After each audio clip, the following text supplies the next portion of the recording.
तिसऱ्या कोणावरून जर तुमच्या नात्यात वाद होत असतील तर तो मुद्दा त्या तिसऱ्या व्यक्तीचा नाही आहे. मुद्दा आहे नात्यातील बाउंड्रीज ठरवण्याचा. आजकाल अनेक नाती याच गोष्टीवर अडकतात की तो फक्त माझा मित्र आहे, ती फक्त माझ्या ओळखीची आहे.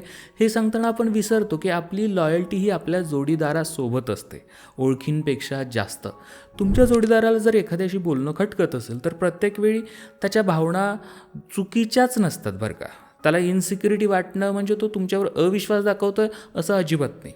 तर त्याच्या लेखी तुमचं किती महत्त्व आहे हे त्याला सतत जाणवत आहे.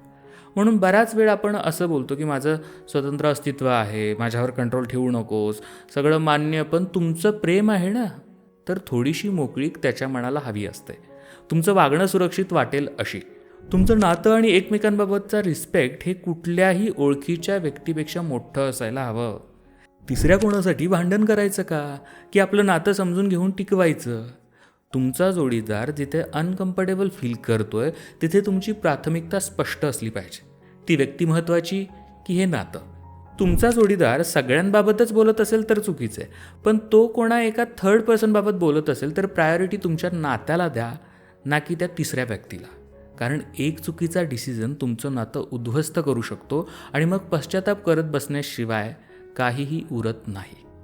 तुमच्या नात्यामध्ये असे काही प्रॉब्लेम्स येत असतील, सल्ला घ्यायचा असेल तर माझा पेड काउन्सिलिंग कॉल बुक करू शकता. अधिक माहितीसाठी व्हॉट्सअप करा 8010093939 या क्रमांकावर.